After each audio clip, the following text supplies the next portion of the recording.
Hello students. UGC net commerce का exam pass आ रहा है और ये वीडियो आप ही के लिए है। इस वीडियो में मैं लेकर आई हूँ 30 मोस्ट इम्पॉर्टेंट क्वेश्चंस जो यूजीसी नेट कॉमर्स एग्ज़ाम में पूछे जा सकते हैं।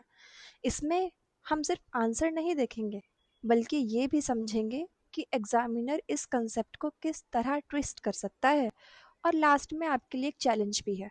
वीडियो को एंड तक देखिए और कैलकुलेट करके मुझे बताइएगा कमेंट सेक्शन में कि 30 में से कितने क्वेश्चंस आपने करेक्टली अटेम्प्ट किए हैं। अगर आपका स्कोर 25 प्लस है तो you are doing very well, और अगर आपका स्कोर कम है देन डोंट वरी, ये वीडियो आपको एग्जैक्टली बताएगा कि रिवीजन में कहाँ गैप है। चलिए स्टार्ट करते हैं। First question, which accounting concept assumes that a business will continue its operations for the foreseeable future? Option first, matching concept. Number two, going concern concept. Number three, money measurement concept. Number four, dual aspect concept. क्या right answer है इसका? सोचिए और बताइए। Yes, इसका correct answer होगा going concern concept, क्योंकि इसका अजम्पशन कहता है कि बिजनेस फॉरसिबल फ्यूचर में कंटिन्यू करेगा। Okay. Question number two, which of the following is related to the presentation of financial statements?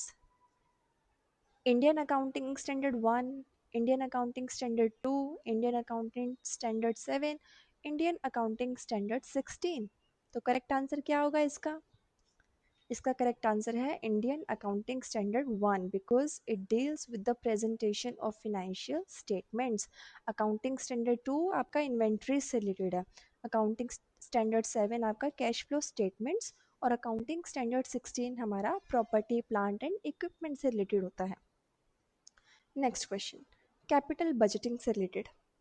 अब आता है फाइनेंस का ये बहुत ही important concept. Yes, if the NPV of a project is positive, what should generally be the decision? बताइए, reject करोगे project को, एक्सेप्ट करोगे, पोस्टपोन कर दोगे या इग्नोर करोगे? NPV of a project positive आ रहा है, डिसीजन क्या होगा? Yes, we will accept the project. Why?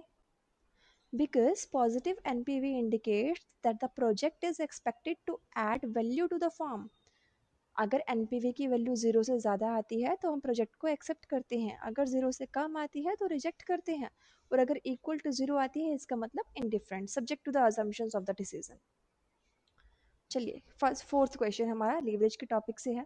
Degree of operating leverage primarily measures the sensitivity of what? EBIT to sales, EPS to sales, sales to EBT और dividend to EBIT। बताइए correct answer क्या है?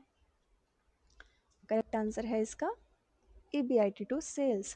Operating leverage arises because of fixed operating cost. So remember, operating leverage किससे related है? Fixed operating cost, यानी हम EBIT की बात कर रहे हैं। Okay, coming to the next question, which of the following is generally considered a current asset?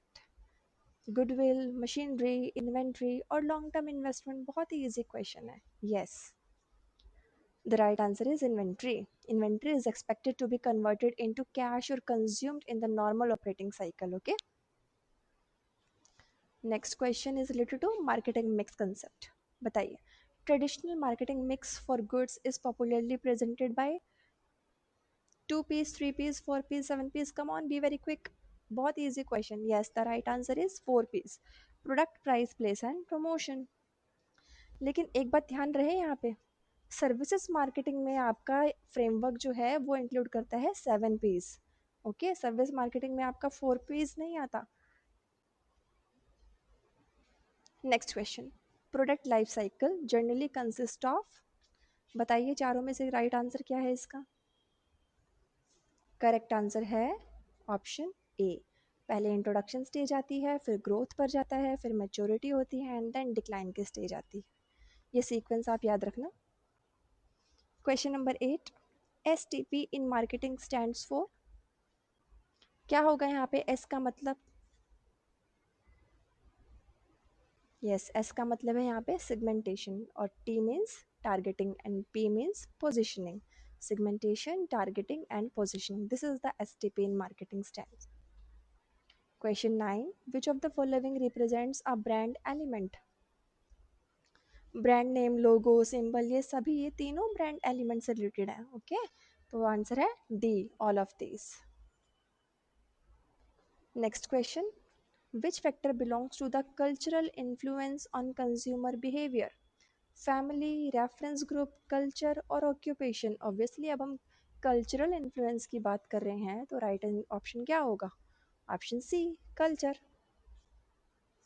Next question, who is associated with the principles of scientific management? बहुत ही popular topic है ये। The father of scientific management is F.W. Taylor, Frederick Winslow Taylor. Administrative management के principles किसने दिए थे? Yes, Henri Fayol ने। Elton Mayo ने ह्यूमन रिलेशंस के बारे में बताया था, हॉथोर्न एक्सपेरिमेंट, हॉथोर्न स्टडीज के through. Next question, according to Maslow which is the highest level of need? Safety, social esteem और सेल्फ एक्चुअलाइजेशन। सबसे टॉप पे क्या था पिरामिड में, मास्लो की नीड हायरार्की थ्योरी में? Self actualisation. Right answer is D. Next question is Herzberg's two factor theory divides factors into?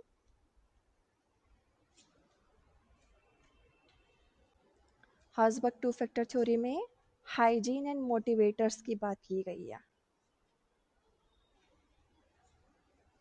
देखा, hygiene factors prevent dissatisfaction but the motivators contribute to satisfaction and motivation. ये चीज़ आप ज़रूर याद रखना।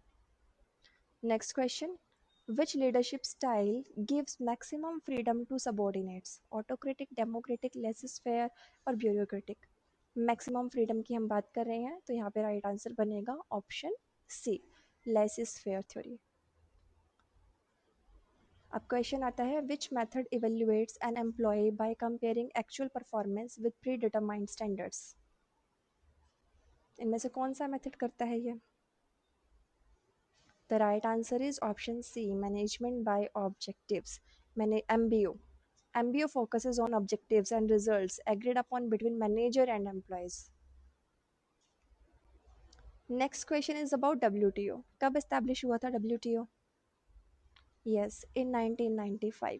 Question आता है बैलेंस ऑफ पेमेंट से related, balance of payment records. क्या रिकॉर्ड करता है बैलेंस ऑफ पेमेंट इनमें से?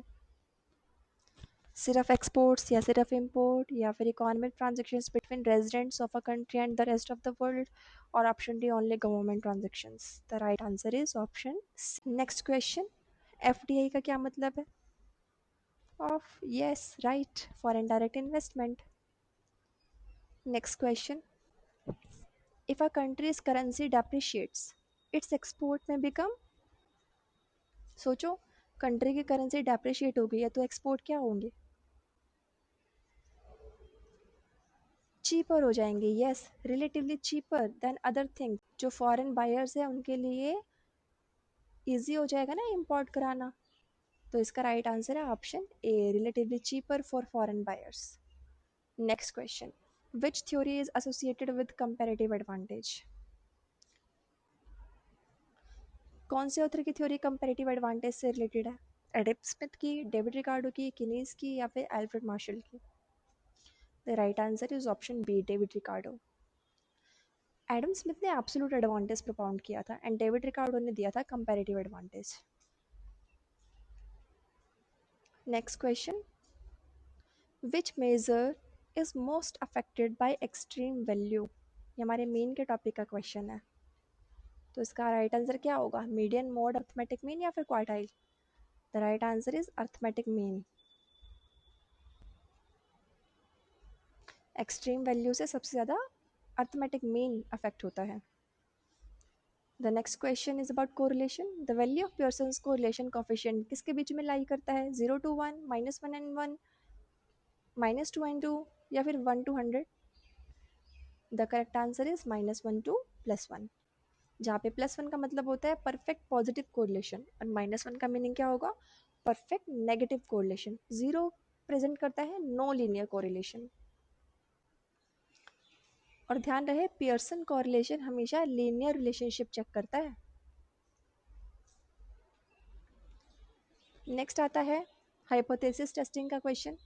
A type 1 error occurs when, option A A true null hypothesis is rejected. Option B, a false null hypothesis is accepted.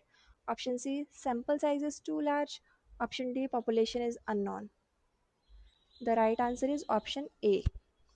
A true null hypothesis is rejected. Type 1 error को ध्यान रहे हम alpha से denote करते हैं and type 2 error को हम beta से डिनोट करते हैं. ये एरर वाला टॉपिक ज़रूर प्रिपेयर कर लेना अच्छे से. Next question is about sampling. In which sampling method does every member of the population have an equal chance of selection? Convenience sampling में, जजमेंट सैम्पलिंग में, सिंपल रैंडम सैम्पलिंग या फिर स्नोबॉल सैम्पलिंग? बताइए equal chance of selection किस में होता है? The right answer is option C, simple random sampling में. Cronbach alpha is commonly use to assess. Cronbach alpha से हम क्या चेक करते हैं यूजुअली? वैलिडिटी करते हैं या रिलायबिलिटी करते हैं या फिर नॉर्मेलिटी और सैम्पलिंग एडिक्वेसी? बताइए. क्रोनबेच अल्फा हमारा यूज़ होता है रिलायबिलिटी चेक करने के लिए, इंटरनल कंसिस्टेंसी चेक करने के लिए. Next question is from the business law and taxation. बताइए. An agreement enforceable by law is called promise, contract, proposal और consideration? Contract is the right answer. जब वो लॉस के अकॉर्डिंग एनफोर्सेबल हो जाता है तो वो कॉन्ट्रैक्ट बन जाता है. Next question. Which statement is correct regarding consideration? तो इन चारों में से कौन सा आंसर राइट है कंसिडरेशन के बारे में?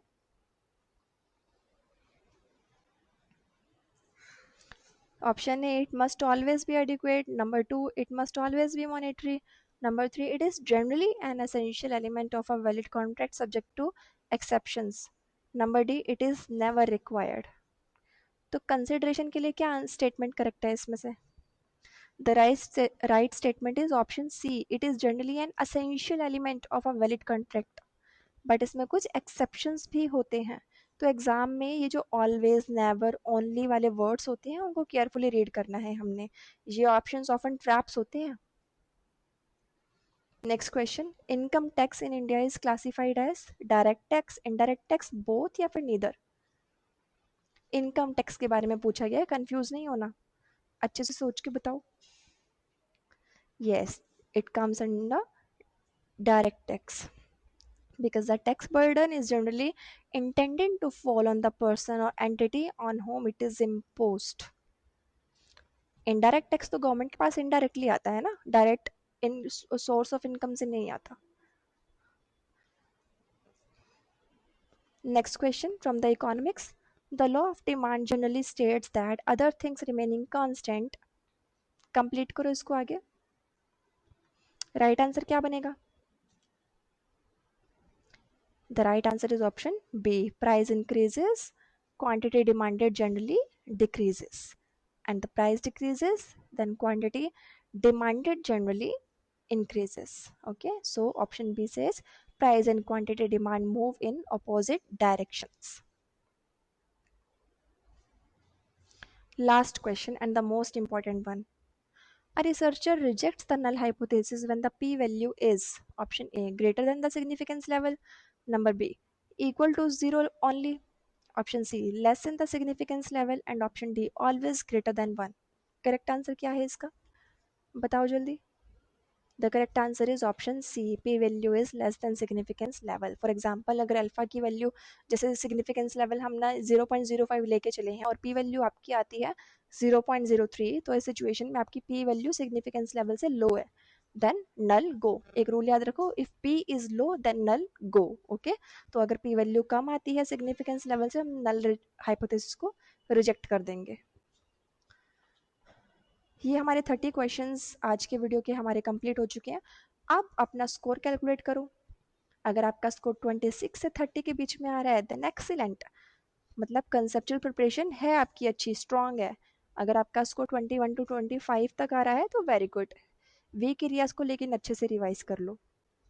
अगर 16 टू 20 स्कोर आ रहा है तो गुड, लेकिन रिवीजन की बहुत स्ट्रॉन्ग नीड है आपको, स्पेशली कंसेप्ट्स पर अच्छी कमांड करने की, जहाँ पर आप गेस वर्क कर रहे हो, ताकि उसमें गेस वर्क करने की जगह आपको स्ट्रेट फॉरवर्ड आंसर पता हो.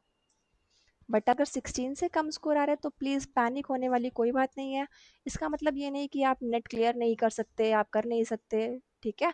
इसका मतलब ये है कि अभी टारगेटेड रिवीजन को तरीके से, स्मार्ट तरीके से करने की आपको स्ट्रॉन्ग ज़रूरत है, और वो आप हमारे इसी तरह के और वीडियोस देखकर कर सकते हैं।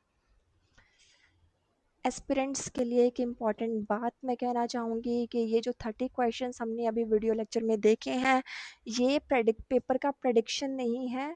ओके, आप ये मत समझ लेना कि ये क्वेश्चंस एज इट इज़ उठकर एग्ज़ाम में आ जाएंगे। बस इन क्वेश्चंस का ओवरव्यू लेके हम ये ज़रूर इंश्योर कर सकते हैं कि इन कंसेप्ट्स में से ही घुमाकर, ट्विस्ट करके एग्जामिनर आपसे क्वेश्चन पूछ सकता है। तो आपने ये जो कंसेप्ट्स जहाँ से ये क्वेश्चन हमने लिए हैं, इन कंसेप्ट्स को अच्छे से, स्मार्ट तरीके से, स्ट्रांगली आपने प्रिपेयर करना है। इसलिए कंसेप्ट समझो, सिर्फ आंसर मेमोराइज नहीं करना।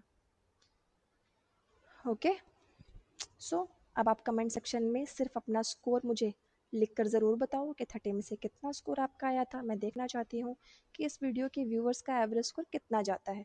और अगर आप चाहते हो कि मैं ऐसे ही नेक्स्ट वीडियोस बनाती रहूँ यूजीसी नेट कॉमर्स के, अगर आपको 50 क्वेश्चंस पीवाईक्यू मैराथन चाहिए, तो मुझे कमेंट सेक्शन में आप पीवाईक्यू मेंशन टाइप करके मुझे बताओ। वीडियो यूज़फुल लगी हो तो लाइक ज़रूर करना। अपने यूजीसी नेट कॉमर्स फ्रेंड के साथ शेयर भी चाहो तो प्लीज़ कर सकते हो, और चैनल को सब्सक्राइब करते रहो।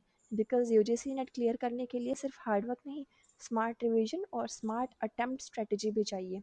All the very best for your UGC net commerce preparation. Keep learning, keep revising, and keep testing yourself.